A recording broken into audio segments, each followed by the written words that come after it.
एक और क्वेश्चन देखते हैं। R vector is equals to A vector plus B vector and that is perpendicular to the A vector.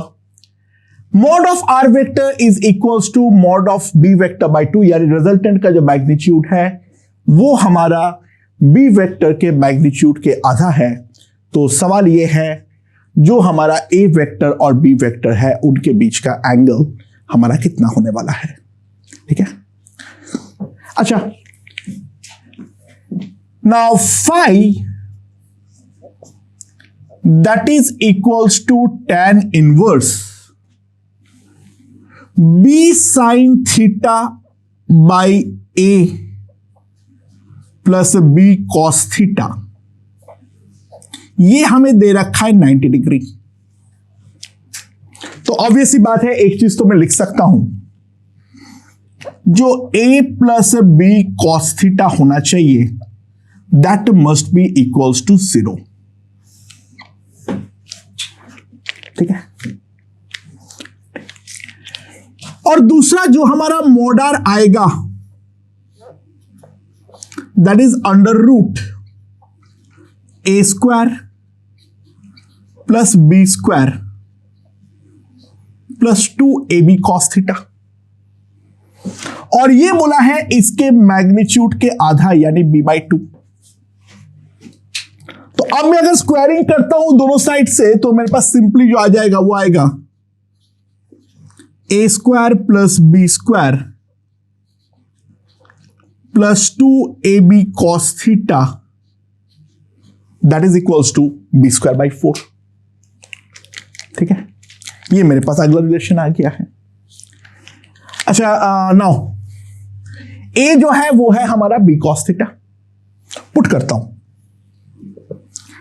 तो ए square कितना हो जाएगा, B square cos square theta plus 3b square by 4 आएगा, इसको इधर ले आओ और ए का वैल्यू लिख दो बी कॉस थीटा, तो -2b square cos square theta that is 0। So मेरे पास जो आ जाएगा that will be B square cos square theta equals to 3b square by 4, यानी कॉस स्क्वायर थीटा जो है वो हमारे पास कितना आ जाएगा,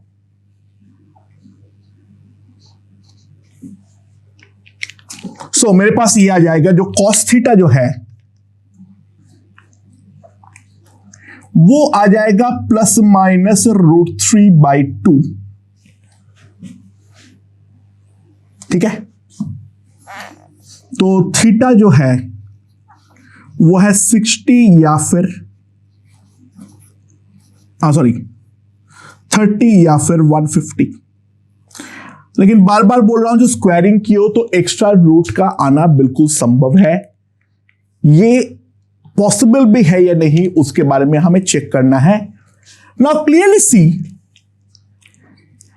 a plus B cos theta जो है वो हमारा 0 है।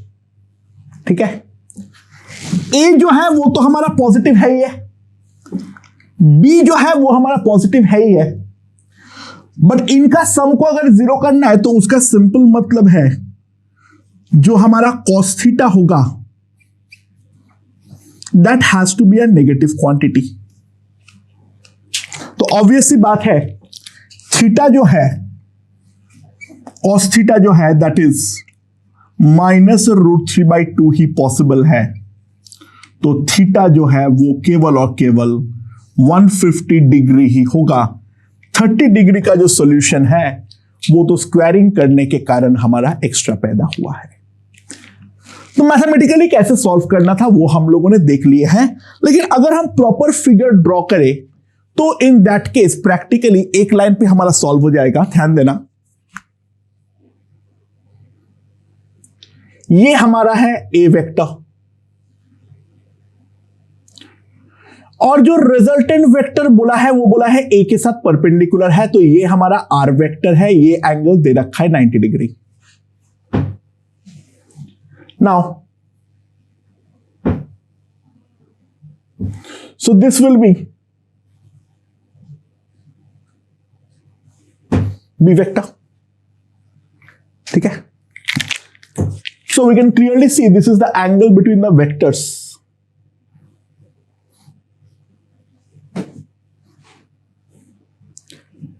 Now ये R जो है ये इसका मैग्नीट्यूड का आधा बोला है, तो ट्राई टू अंडरस्टैंड जो हमारा साइन फाई होगा that will be mod R by mod B, that is equals to half.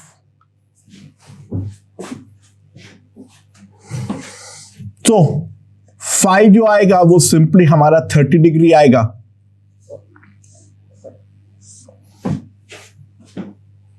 Phi जो आएगा वो सिंपली हमारे पास 30 डिग्री आएगा. तो थीटा जो आ जाएगा that is 150 degrees. Right. Okay दोस्तों, तो अगला क्वेश्चन देखते हैं क्या बोला हुआ है. A vector plus B vector plus C vector equals to 0 vector. The magnitude of two vectors are equal. The magnitude of the third vector is root 2 times the either of them. Then we have to find the angle between the vectors. ठीक है. अच्छा, दो का magnitude जो है वो equal है और थर्ड वाले का जो है वो हमारा रूट 2 टाइम्स है. तो ऑटोमेटिकली तुमको ये समझ में आ जाना चाहिए, जो ऑब्वियस सी बात है, ये राइट एंगल ट्रायंगल है. राइट. अगर ट्रायंगल क्यों बनाएगा? क्योंकि A vector plus B vector plus C vector हमारा 0 वेक्टर है. तो ऑब्वियस सी बात है ये हमारा जो बनेगा वो तो एक ट्रायंगल ही बनने वाला है, दैट्स फॉर श्योर. ठीक है. सो मान लो ए और बी का मैग्नीट्यूड इक्वल है. सो ये हमारा है ए वेक्टर, ये है हमारा बी वेक्टर और तीसरा जो वेक्टर होगा ये है हमारा सी वेक्टर. ऑटोमेटिकली ये वाला एंगल तो 90 आ ही गया है. ये वाला एंगल जो है वो तो हमारा ऑटोमेटिकली 90 है और इन दोनों का मैग्नीट्यूड इक्वल है. तो ट्राई टू अंडरस्टैंड, ये हमारा 45 डिग्री है और ये भी हमारा 45 है. अब इसमें गलती मत कर बैठना, आंसर 45 मत लिख देना. एंगल बिटवीन द वेक्टर्स पूछा है और सारे ज्वाइनिंग हेड टू टेल है. चलो ये वाला तो सही आएगा ही, क्योंकि यहां पर ये एंगल जो है वो हमारा 90 बनेगा, तो दोनों तरफ इक्वल है. बाकी जो है इसको आगे हमें एक्सटेंड तो करना ही पड़ेगा और ये वाला एंगल हमें मेजर करना है, दैट इज 135. और यहां पर अगर हम ध्यान दें तो ये एंगल भी 135 डिग्री ही है, ये भी हमें आगे एक्सटेंड करना पड़ेगा. तो angle between the vectors are 90 degree, 135 degree and 135 degree. Okay okay दोस्तों, अगला क्वेश्चन देखो क्या बोला है. The sum of the magnitudes of two vectors are 18. अरे इसका रिजल्टेंट का मैग्नीट्यूड 18 नहीं है. जो दो हमारे पास वेक्टर्स हैं उनका जो मैग्नीट्यूड है उसका सम हमें दे रखा है 18 और जो रिजल्टेंट है उसका मैग्नीट्यूड हमें दे रखा है 12. जो हमारा रिजल्टेंट है वो स्मॉलर वाले वेक्टर के साथ 90 डिग्री एंगल अगर बनाता है तो दोनों वेक्टर का मैग्नीट्यूड जो है वो हमें निकालनी है. So let us take the help of vectors diagram. तो ये है मान लो हमारा स्मॉलर वेक्टर और ये है तब हमारा resultant vector. So this is the larger vector as we can clearly see. Mod B is definitely greater than mod A. ये वाला एंगल जो है that is 90 degree as shown. ठीक है. ये वाले का जो लेंथ है वो दे रखा है 12. इसका जो लेंथ है वो मान लो है x, तो इसका लेंथ ऑटोमेटिकली हो जाएगा 18 माइनस एक्स. सो दोस्तों ध्यान देना, x square plus 12 square that is 144. 18 minus x का होल स्क्वायर. ठीक है. सो मेरे पास क्या आ जाएगा, x square plus 144 x square minus 36 x plus हमारे पास कितना आएगा 18 स्क्वायर। सो 18 स्क्वायर हमारे पास कितना आता है 324।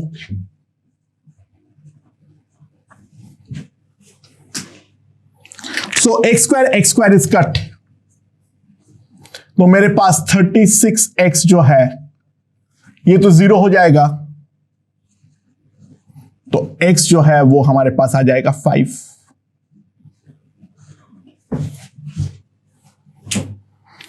तो देखो जैसे हम डायग्राम ड्रॉ किए, प्रॉब्लम का लेंथ बहुत ड्रास्टिकली रिड्यूस हो गया है। ठीक है, अगर हम इसके जनरल करने की कोशिश करते तो काफी बड़ा प्रॉब्लम बनता, काफी ज्यादा तकलीफ देती हमें। डायग्राम ड्रॉ करते ही बहुत ज्यादा आसान हो गया है। तो x जो है वो हमारे पास आ गया है 5। सो मैग्नीट्यूड्स आर 5 and 13। ओके दोस्तों, क्वेश्चन देखते हैं। The resultant of two vectors have, दोनों वेक्टर जो है वो उसका मैग्नीट्यूड है p और q, और उसके रिजल्टेंट का मैग्नीट्यूड भी p है। ठीक है, अच्छा अब जो है अगर मैं वेक्टर जिसका मैग्नीट्यूड p है उसका राइट नाउ मैग्नीट्यूड को मैं 2p कर दूं, तो इन दैट केस जो नया रिजल्टेंट आएगा वो हमारा q मैग्नीट्यूड वाले वेक्टर के साथ कितना एंगल पे इंक्लाइन होने वाला है। That is the question. Okay, let's observe. यहां पर अगर हम ध्यान दें, जो हमारा रिजल्टेंट है उसका मैग्नीट्यूड p जो होगा that is p square plus q square plus 2pq cos theta. ठीक है, तो इसको अगर मैं स्क्वायरिंग कर दूं, p square plus q square plus p square gone, तो मेरे पास जो रिलेशन आ जाएगा, क्योंकि q 0 तो नहीं हो सकता है, तो q जो आ जाएगा that is -2p cos theta, जहां पे थीटा p और q के बीच का एंगल है। राइट, अब जो p वाले का मैग्नीट्यूड है उसको मैंने डबल कर दिया, उसको मैंने 2p कर दिया। Right, so let new angle phi है, तो tan फाई जो आएगा वो हमारे पास कितना आएगा, हमें q के साथ रिजल्टेंट का एंगल बना रहा है, तो cos और sin जो आएगा वो हमारा 2p पे चढ़ने वाला है। That will B 2p sin theta by q plus 2p cos theta.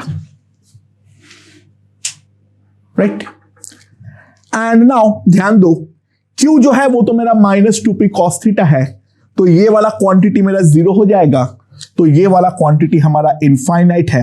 ऐसे इनफाइनाइट तो हमारे 10 में अलाउड नहीं है, लेकिन फाई जो है वो हमारे पास डायरेक्टली आ जाएगा 90 degree.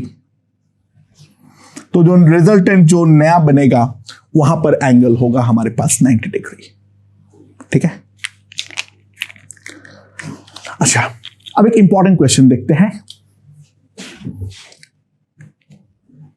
Derive cosine rule from vector addition.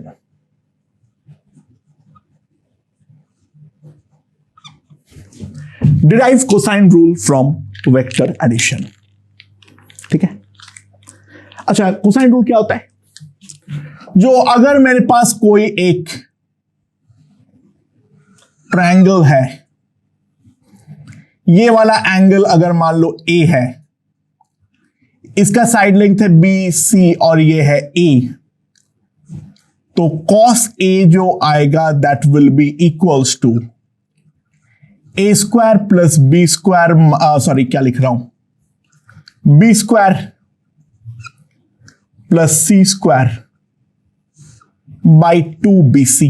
That is the cosine rule, and that we have to derive using the vector sum So that's pretty simple and straightforward. ध्यान दो, तो मान लो ये है हमारा बी वेक्टर और ये है हमारा सी वेक्टर, ठीक है। यहां पे ले लो, ऐसे ले लो, ये हमारा बी वेक्टर है और ये हमारा सी वेक्टर है। नाउ ये वाले ट्रायंगल से कंपेयर करते हुए ये वाला एंगल हमें ए दे रखा है,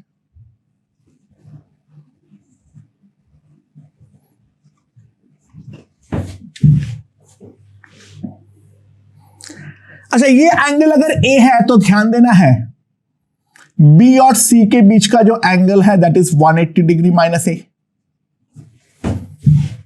ये वाला ट्रायंगल को मैंने वेक्टोरियल फॉर्म पे लिख दिया हूं। अंदर का एंगल अगर ए है तो वेक्टर्स के बीच का एंगल जो आएगा वो आएगा 180 minus A. So now A vector is a resultant, obviously बात है ए वेक्टर जो है that is equals to B vector plus C vector. तो मैं सिंपली एक चीज तो लिख सकता हूं, जो मेरा ए होगा that will be under root B square plus C square plus 2bc cos theta, और थीटा जो है वो है मेरा 180 माइनस ए।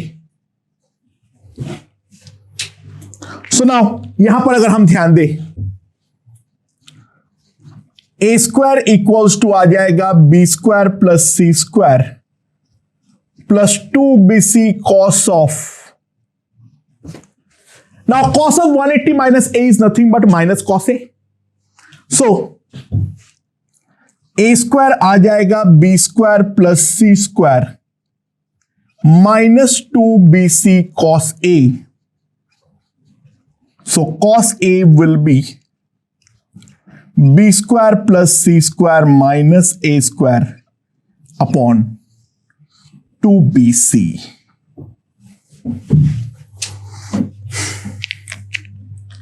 ठीक है, ओके दोस्तों, तो इसके रिगार्डिंग लास्ट क्वेश्चन देखते हैं। ये बोला है the direction of resultant of A vector plus B vector remains same when the magnitude of A vector is increase by m units and that of b vector is increased by n units, then we have to prove that a by b is equals to m by n, sorry, हाँ m by n, m by m लिख दिया था, sorry. या तो किस तरीके से करेंगे? बहुत सिंपल है, ये हमारा a वेक्टर, ये है हमारा b वेक्टर, तो ये मान लो हमने पैरेललोग्राम बना लिए, तो हमारा a vector plus b vector इस तरीके से बनने वाला है, ठीक है। नाउ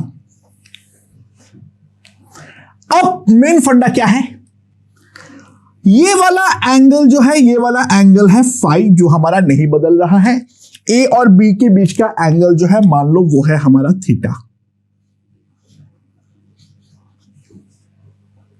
अब मैंने a को इंक्रीज किया बाय m यूनिट्स, b को मैंने इंक्रीज किया बाय n यूनिट्स, तो ये हमारा नया पैरेललोग्राम है।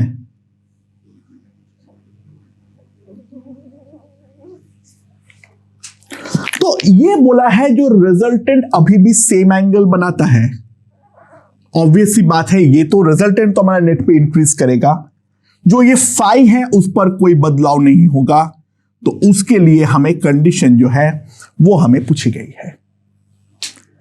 तो मैं काम करता हूं, मैं tan फाई को एक बार ये ग्रीन वाला पैरेललोग्राम और एक बार जो ये बड़ा वाला पैरेललोग्राम है, दोनों के लिए लिख देता हूं। तो दोस्तों पहले वाले के लिए जो मेरा tan फाई आएगा that will be simply b sin theta by a plus b cos theta, and now this is also b plus n sin theta a plus m b plus n cos theta. So now if we see sin theta is gone, अब इसको उल्टा कर दो तो मेरे पास आ जाएगा a by b plus cos theta. और यहां पर अगर मैं ध्यान दूं a plus m plus cos theta, so now cos theta is cancelled, तो मेरे पास जो आ जाएगा that will be a plus m by b plus n। And मैं अगर सिंपली कॉम्पोनेंट और डिविडेंड अप्लाई करूं, so that will be also equals to a plus m minus a। Basically मैं डिविडेंड अप्लाई कर रहा हूं, सो that will be equals to m by n। तो मेरे पास आ जाएगा a by b is equals to m by n। तो बेसिकली हमें इंक्रीज जो है वो सेम रेशियो पे करना पड़ेगा, तभी जाके हमारा रिजल्टेंट का एंगल जो है वो नहीं बदलने वाले हैं। सो दोस्तों अब हम लोग देखने वाले हैं addition of more than two vectors. ठीक है, समझ में आया? और इसके रिगार्डिंग जो हम अप्लाई करेंगे that is a polygon law. Now what is a polygon law, क्या होता है उसके बारे में समझने का ट्राई करते हैं। ठीक है, ध्यान देना, मान लो हमारे पास मल्टीपल वेक्टर्स है, like A vector, B vector, C vector, D vector, और हमें फाइंड करना है A vector plus B vector plus C vector plus D vector. तो वो हम किस तरीके से फाइंड आउट करेंगे इसके बारे में देखते हैं। So we use extended triangle law. क्या है? Add the vectors head to tail, add the vectors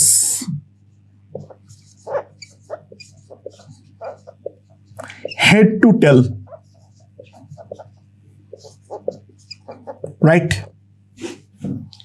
now the vector obtained by joining the initial tail, by joining the initial tail to the final head gives us a vector plus a b vector plus gives us the vector sum। ठीक है, so let us see what is polygon rule. सारे vectors को हम head to tell जो है वो join करें, यानी पहले ये हमारा ए वेक्टर है, नाउ ए वेक्टर के हेड के साथ बी का टेल को ज्वाइन करो, बी के टेल के साथ सी का बी के हेड के साथ सी का टेल ज्वाइन करो, और फिर सी के हेड के साथ डी का टेल को ज्वाइन करो। तो अब जो है राइट, ये इनिशियल टेल है, ये हमारा फाइनल हेड है, तो इन दोनों को अगर हम ज्वाइन कर डालते हैं, so that is the resultant vector r vector, r vector hence completes the polygon। यहां से इसका नाम जो आ गया है that is the polygon rule। ठीक है, by the way this is nothing but the repeated use of triangle law, try to understand। ये अगर a plus b है तो ये हो जाएगा ए वेक्टर प्लस बी वेक्टर, और अब ये ए वेक्टर प्लस बी वेक्टर को अगर हम सी वेक्टर के साथ ऐड करें तो ये वाला जो वेक्टर आ जाएगा मेरे पास, that is A vector plus B vector plus C vector. Now this is a vector plus b vector plus c vector. This is d vector. तो r वेक्टर जो आ जाएगा that is a vector plus b vector plus c vector plus d vector. तो इन चारों का जो सम होगा that is going to be equals to the r vector. So it's a repeated use of the triangle law, nothing else. इस पे और ज्यादा दिमाग लगाने का कोई पॉइंट नहीं है. It's a very very very very simple thing जो कि हम साफ साफ देख सकते हैं. अच्छा, इसके रिगार्डिंग एक और बात और, if 3 or more vectors, if 3 or more vectors form a closed polygon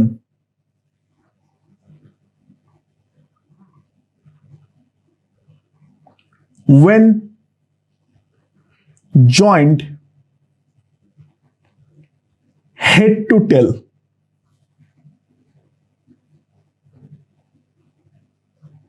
then vector sum of it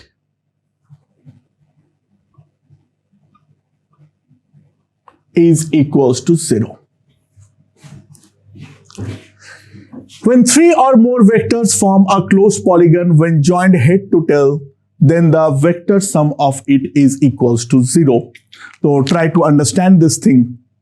क्या बोल रहा था मैं? जो अगर मैं बहुत सारे वेक्टर्स को बना रहा हूं, फाइनल वाले का हेड अगर इनिशियल वाले के टेल के साथ खुद ही ज्वाइन हो जाए, यानी मैं इसको फिगरेटिवली दिखा दे रहा हूं. This is A vector, B vector, C vector, D vector, E vector, F vector. अगर इनको इस तरीके से ज्वाइन करने पर ये क्लोज पॉलीगन बना दे तो सिंपल सी बात है, हमारे पास आ जाएगा A vector plus B vector plus C vector plus D vector plus E vector plus F vector equals to 0.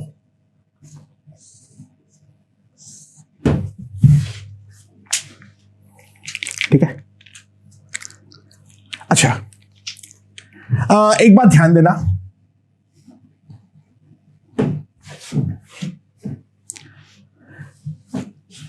we need at least 3 coplanar but non-collinear vectors to get a resultant equals to 0 vector. अगर 3 vector है जो कि आपस में non collinear है but वो coplanar है, तो कम से कम हमें 3 तो चाहिए ही होंगे वेक्टर्स जिससे हमें रिजल्टेंट 0 मिले, जो हम ट्रायंगल के केस में देख चुके हैं. ठीक है. फॉर नॉन कोप्लानर वेक्टर्स, अगर कोप्लानर नहीं है तो कोलिनियर होने का सवाल ही नहीं पैदा होता है. अगर कोप्लानर नहीं है तो कोलिनियर होने का सवाल ही नहीं पैदा होता है. We need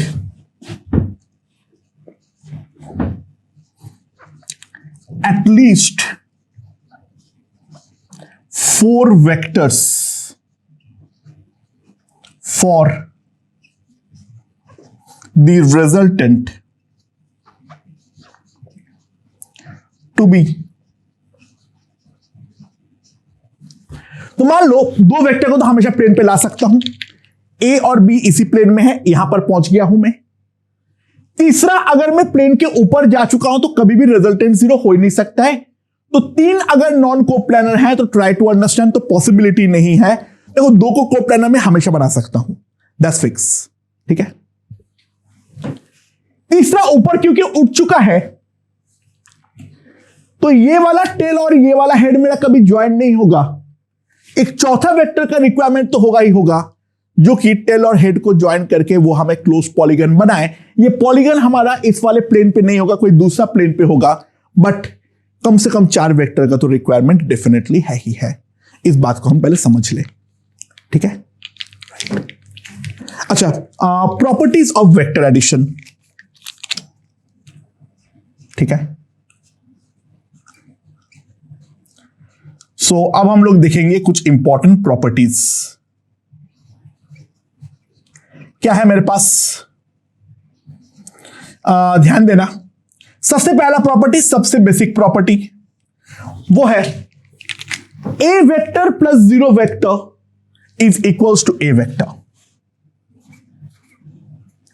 A vector plus 0 vector equals to, यानी कोई एक चीज के साथ अगर 0 वेक्टर को ऐड करूंगा तो वो वेक्टर मेरा अनचेंज रहेगा। तो 0 वेक्टर को हम बोलते हैं एडिटिव आइडेंटिटी। ठीक है, दूसरा, A vector plus minus A vector is always 0 vector. ठीक है, A vector plus minus A vector जो होगा वो हमारा हमेशा 0 वेक्टर होगा ही होगा। कोई एक वेक्टर के साथ उसका ऑपोजिट ऐड कर दूं तो 0 वेक्टर बनेगा। तो हम बोलते हैं minus A vector is called additive inverse. तीसरा, A vector plus B vector is always B vector plus A vector. तो इसको हम लोग बोलते हैं कम्यूटेटिव।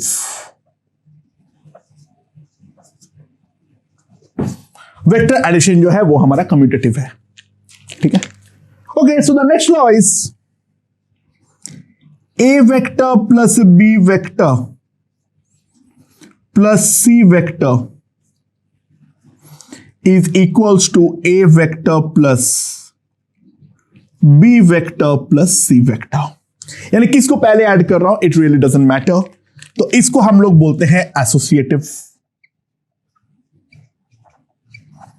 ठीक है, और स्केलर मल्टीप्लिकेशन के टर्म्स में, स्केलर मल्टीप्लिकेशन के टर्म्स में k into a vector plus B vector is k a vector plus k b vector. It's a short of distributive type of rule.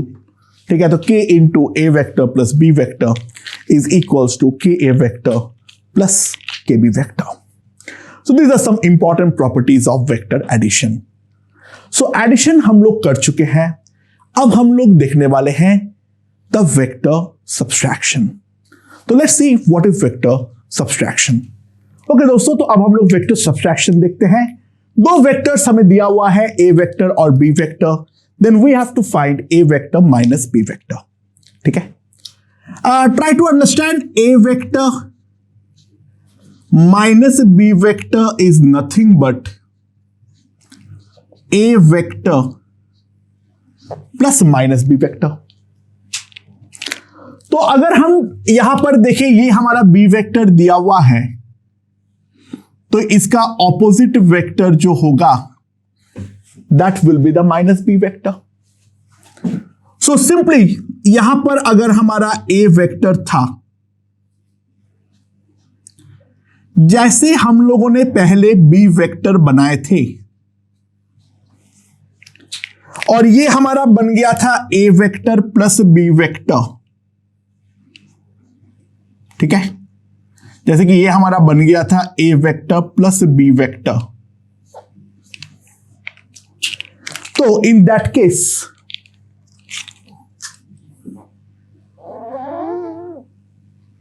this will be the minus b vector. So this is a vector, this is minus b vector. So ये वाला जो vector होगा that will be a vector minus b vector according to the triangle rule. और जो हम लोगों ने angle के लिए पढ़ाया था मैं, ये अगर थीटा है तो clearly shown this is 180 degree minus theta. ठीक है, now let's apply the parallelogram law. ठीक है, let's apply the parallelogram law over here. So ये मेरा ए वेक्टर था और ये मेरा बी वेक्टर था। ठीक है, सॉरी, ये हमारा बी वेक्टर था। तो यहां पर मैंने पैरेललोग्राम बनाया था, ये बना के रखना इसकी जरूरत है। सो ये वाला जो हमारा वेक्टर होगा that is A vector plus B vector. और अब अगर हम ध्यान दें, ये अगर बी वेक्टर है तो इसके ऑपोजिट डायरेक्शन पे equal vector this is minus B vector. तो इस पर नया पैरेललोग्राम बनाओ लाइक दिस। तो this is A vector, this is minus B vector.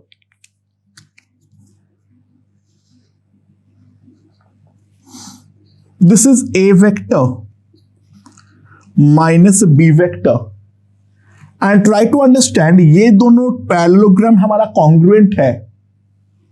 तो ये वाला डायगोनल यहां पर अगर ए वेक्टर माइनस बी वेक्टर दिखा रहा है,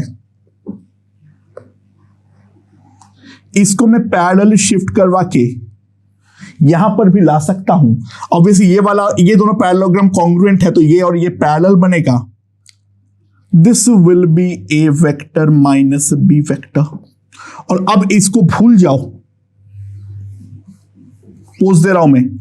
ठीक है, तो ये जो वेक्टर आ गया है वो आ गया है मेरे पास A vector minus B vector. So try to understand,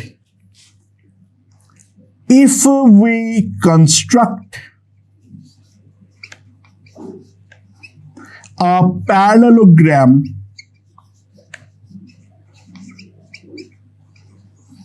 of A vector and B vector, one diagonal gives us A vector plus B vector and other A vector minus B vector. तो अगर हम कोई parallelogram बनाए जिसमें दोनों side से ए vector और b vector, तो उसका एक डायगोनल हमें देगा ए वेक्टर प्लस बी वेक्टर, तो और दूसरा डायगोनल हमें देगा ए वेक्टर माइनस बी वेक्टर। अच्छा, तो इसके बेसिस में एक क्वेश्चन देखो, if mod of a vector plus b vector is equals to आ जाए mod of a vector minus b vector, तो find condition on a vector and b vector। अगर mod of A vector plus B vector equals to mod of A vector minus B vector हो, तो हमारा a vector और b vector के बीच में क्या कंडीशन होगा? सिंपल सी बात है, lengths of diagonals are equal जो दोनों डायगोनल है उसका लेंथ जो है वो हमारा इक्वल आया है, तो that simply implies the parallelogram is a rectangle or a square। अगर पैरेललोग्राम के दोनों डायगोनल्स के लेंथ इक्वल है तो एक ही पॉसिबिलिटी तो बनती है, या तो वो रेक्टेंगल हो या तो स्क्वायर हो। Square is a special case of rectangle, और दोनों केस में ही हम सिंपली बोल सकते हैं that our a vector will be simply perpendicular to B vector. हमारा जो ए वेक्टर होगा वो बी वेक्टर के परपेंडिकुलर होगा। ओके, अच्छा, दूसरा अगर हम ध्यान दें, if a vector plus B vector is perpendicular to a vector minus b vector, find condition on a vector and b vector। अगर a vector plus b vector जो है वो a vector minus b vector के साथ perpendicular हो रहा है, तो a वेक्टर और b वेक्टर में क्या कंडीशन होना चाहिए?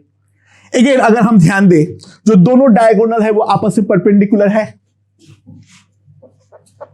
सो diagonals are perpendicular, that simply implies it is a square और रंबस।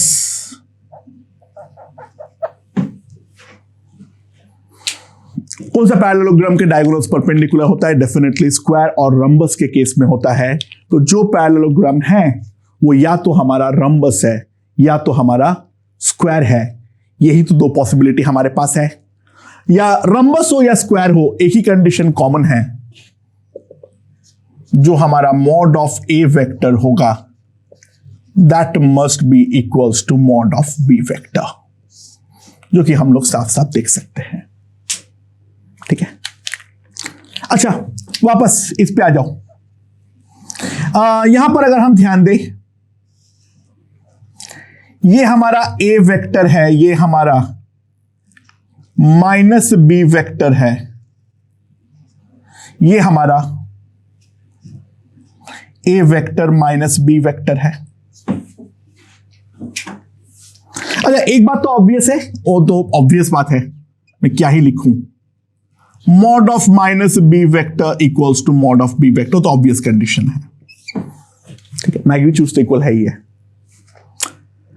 यहां पर भी अगर हम ट्रायंगल के बारे में देखें तो mod A plus mod B that will be simply greater than और equals to mod of A minus B. Sum of two sides must be greater than the third side, यानी मॉड ऑफ माइनस बी लिखना चाहिए। चलो लिख ही दे रहा हूं एक line और, that must be greater than और इक्वल्स टू दिस, यानी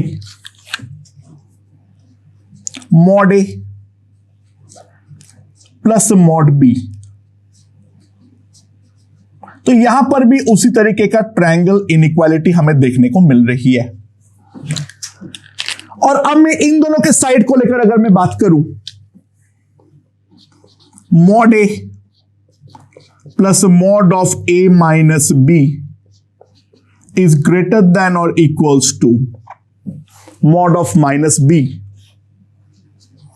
तो mod of A minus B is greater than और equals to mod B minus mod A.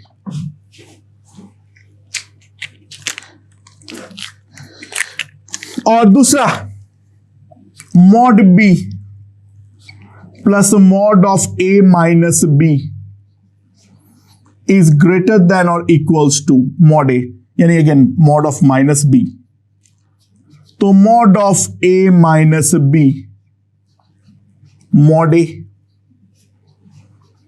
Minus mod B. अब इन दोनों कंडीशन में ऑब्वियसली बात हम जानते हैं, एक तो हमारा रिडंडेंट है, तो उसके अंदर हमारा जो पॉजिटिव क्वांटिटी है वही तो लेना है। सो यहां पर भी हम देख सकते हैं we have the triangle inequality mod of a minus b is less than or equals to mod a plus mod b and greater than or equals to mod a minus mod b का whole mod. So here also we get that triangle inequality. Okay. तो यहां पर भी कोई नया चीज जो है वो तो हमारे पास है नहीं। अच्छा, मैथमेटिकली अगर हम देखें, मॉड ऑफ ए वो ए है, मॉड ऑफ बी जो है वो हमारा बी है, angle between a vector and b vector जो है वो हमारा थीटा है। तो सवाल ये है, find mod A minus B. ठीक है, तो क्या करेंगे इसमें? ऑब्वियसली बात है, angle between a vector and minus b vector, that is equals to 180 degree minus theta. So mod of a minus b जो हमारे पास आएगा, कितना आ जाएगा मेरे पास? mod a का square A square, mod minus B का स्क्वायर वो तो हमारा बी स्क्वायर ही है, plus 2 times mod A mod minus B into cos of angle between the two. तो simply what we can say is mod of A minus B under root A square plus B square minus 2ab cos theta, ये हमारे पास आ चुका है।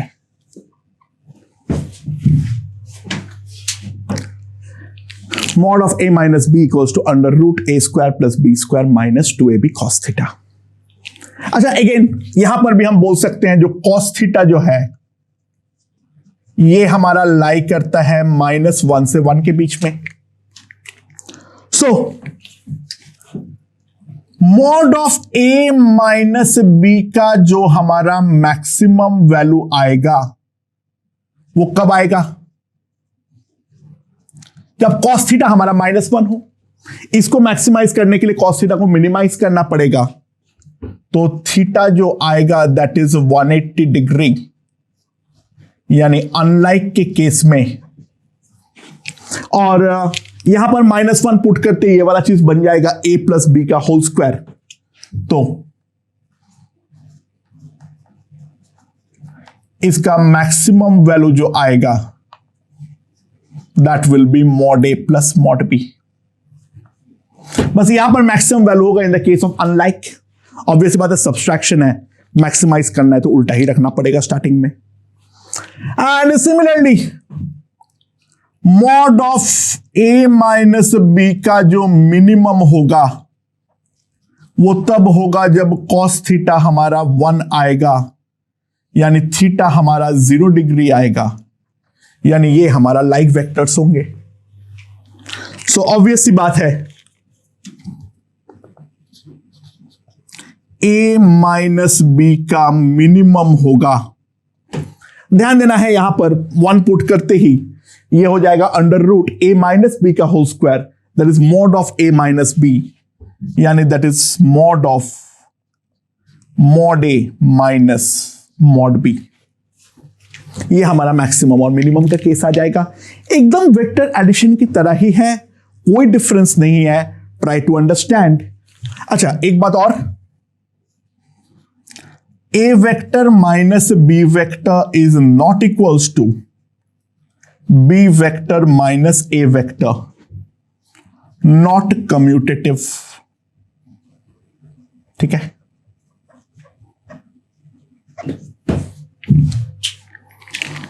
And obviously बात है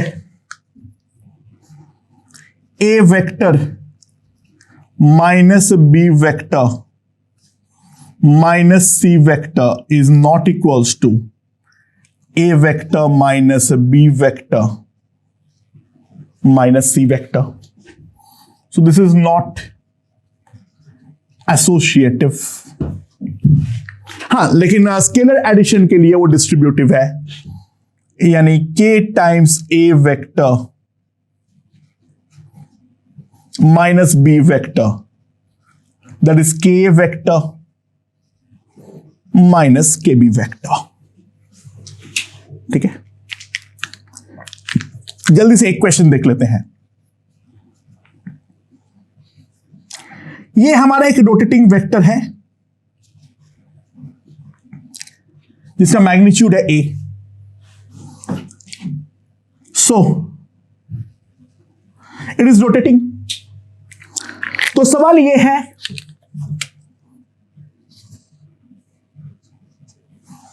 ये मान लो थीटा एंगल से हमारा रोटेट कर गया। Find magnitude of change of vector. Find the magnitude of the change of vector. अच्छा, change in the magnitude of vector वो जीरो है, change in the magnitude of vector है वो जीरो है। हाँ, लेकिन वेक्टर में डेफिनेटली चेंज आया है। ये ए वेक्टर जो बना है वो हमारा बी वेक्टर में कन्वर्ट हो गया है। Change is nothing but final minus initial. This is the change vector. Now try to understand, ये ए है ये बी है, तो ये वाला वेक्टर जो बनेगा that will be b vector minus A vector. इसका मैग्नीट्यूड जो है वो हमें फाइंड आउट करना है। This pretty simple and straightforward. This is a, ठीक है, और इन दोनों की ए वेक्टर और बी वेक्टर दोनों के बीच में एंगल जो है वो है हमारा theta. So mod of b minus a under root A square plus 2a square, sorry minus 2a square into cos theta, that is 2a square into 1 minus cos theta,